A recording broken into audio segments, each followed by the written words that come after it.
The rise of a powerful woman. Madam Tinubu, Efunporoye Osuntinubu Olumosa, was one of the most powerful and influential women in 19th century Nigeria. She was a business tycoon, a political kingmaker, and a force to be reckoned with in the bustling city of Lagos. But behind her public persona as a shrewd and fearless leader was a private life filled with scandal, passion, and intrigue. This is the story of Madam Tinubu's rise to power, her secret love affairs, and how her personal life became entangled with her political ambitions. It's a tale of love, betrayal, and the high stakes of power in colonial Nigeria. The early years. Madam Tinubu was born in the early 19th century in Abeokuta, a city in present-day Ogun State, Nigeria. She was born into the Egba clan, a subgroup of the Yoruba people, and from a young age, she displayed a sharp mind and a fierce determination to succeed. Her first marriage was to a man named Adele, a prince of the Oyo Empire. This marriage was arranged, as was common at the time, but it gave Tinubu her first taste of power and influence. Through her husband, she gained access to the political and economic networks of the Yoruba elite.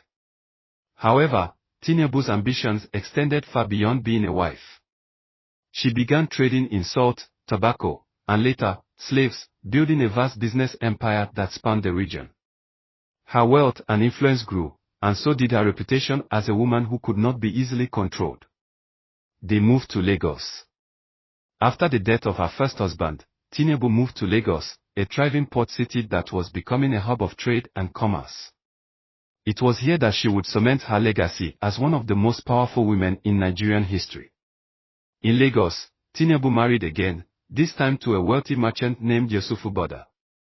Together, they expanded their business empire, trading in goods and slaves.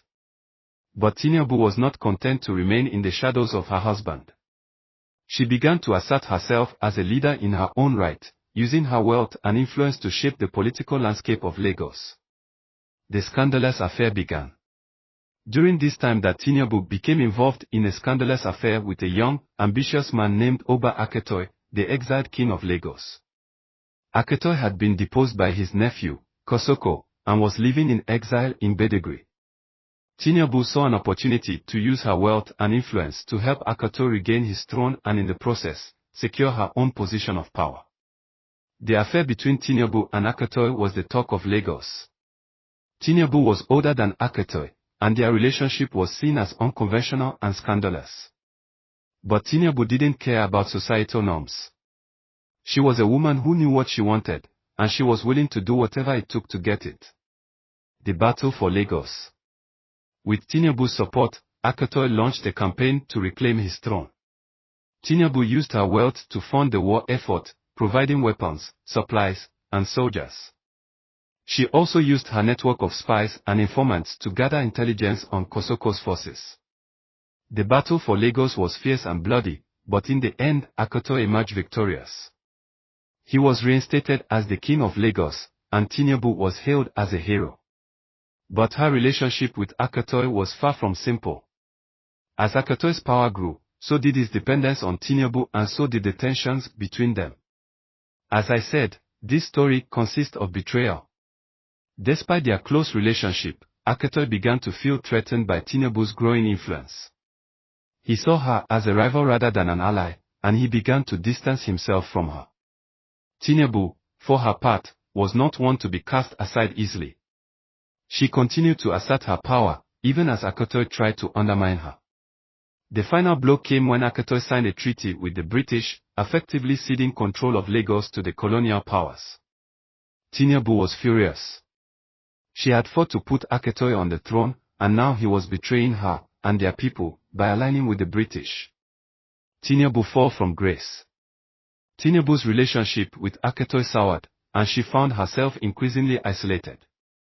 Her enemies, both within Lagos and among the British, began to plot against her. In 1856, she was accused of treason and forced to flee Lagos.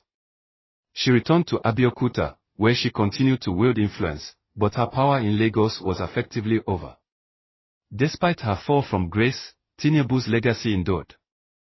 She was remembered as a woman who defied societal norms, who used her intelligence and ambition to rise to the top, and who was unafraid to fight for what she believed in even if it meant risking everything.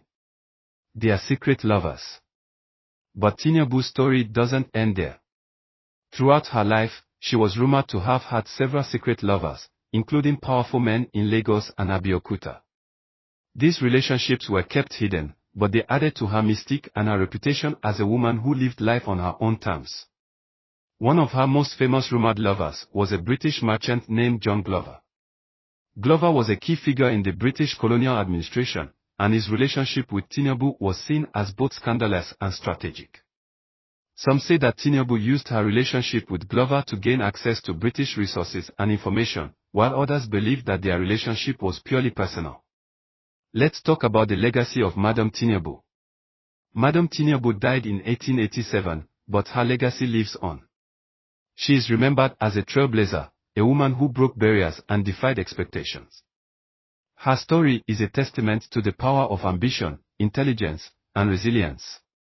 But her story is also a reminder of the complexities of power and love. Tinubu's relationships were as much about strategy as they were about passion. She used her charm and wit to navigate a world dominated by men, but she also paid a price for her independence and ambition. In conclusion, the Queen of Lagos. Madam Tinubu's life was a rollercoaster of love, power, and betrayal.